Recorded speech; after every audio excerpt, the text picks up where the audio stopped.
Okay, believe it or not, summer's come to a close, so I'm transitioning from my what I call my light duty overnight kit to more of my through hiking style. This isn't really a bushcrafting base camping. This is more through hiking on the trails, staying, at the different campsites, hiking the state park trails.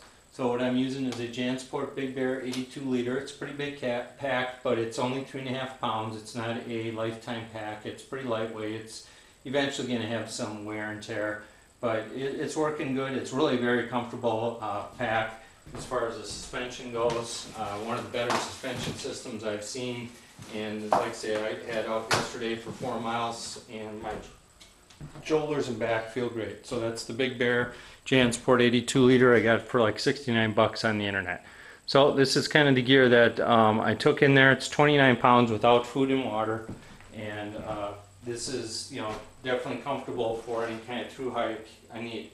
So there's my rain jacket, my rain pants, and my pack cover. So that's 20 ounces and 12 ounces and 6 ounces. Underneath that is a couple of foam sit pads that I use in my hammock. Those are 4 ounces.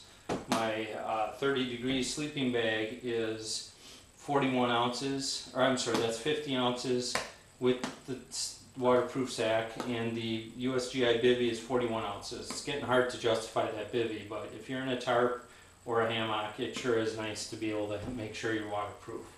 So that's kind of some sleeping gear that I got there. I've been using for camp shoes, these Teva Sandals. Those are 27 ounces. My extra clothing would be briefs, socks, long underwear, hat, gloves, a pair of nylon zip-off pants, just to have a pair of dry pants. All that is 36 ounces. 28 ounces for my wool sweater, or my wool shirt. I use that instead of a jacket, instead of a sweater. So until winter comes, I'll pretty much be taking that with me. This is my tool bag right here. That's 29 ounces. That includes my DigIt stainless steel trowel, the Opinel Folding saw, my BK11, my Fenix LD20 headlamp, extra batteries. It's all set there. Keep going on to shelter here. Here's the ENO Singlenest Hammock. That's 18 ounces. My 10 by 10 urethane BCUSA tarp with guy lines and ridge lines. That is 35 ounces. 10 ounces from mosquito netting and tent stakes. My gasification paint can stove right there is 10 ounces. And as a backup, I've been using this Esbit Stove instead of my Trangia. Nice thing is you got the solid fuel tabs, so that really is convenient. It's not quite as efficient, but it's only 7 ounces. Over here is my Optimus Weekender Pot with a pot cozy. That's 10 ounces. And here's my kitchen utensils, things like spices, small spatula, small tongs.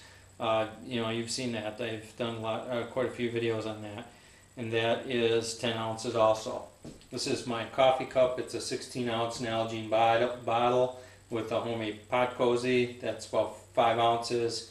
We don't have bears around here, but I plan on going up north, so I've been practicing with the bear spray. That's 12 ounces.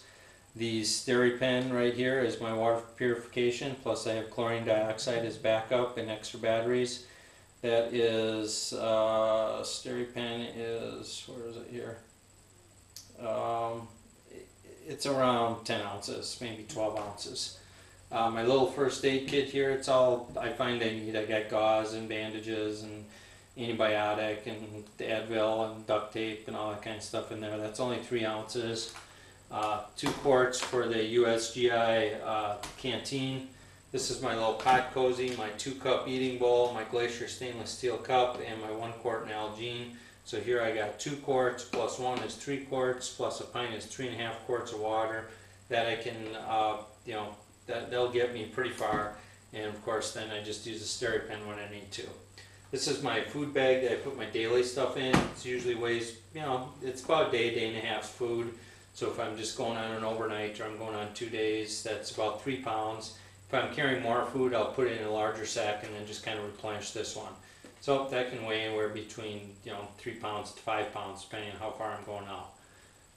Again, 29 pounds without food and water, I'm pretty comfortable with that all the way up until pretty late fall when I got to change out my sleeping bag and put in a even heavier sleeping bag, just because I don't spend a lot of money on my sleeping bag, so you end up being a little heavier to get that, you know, warmth, whatever rating they're doing, you know, rating it at, and then a little more clothes. But this kit worked well on my hike yesterday, and it felt good on my back.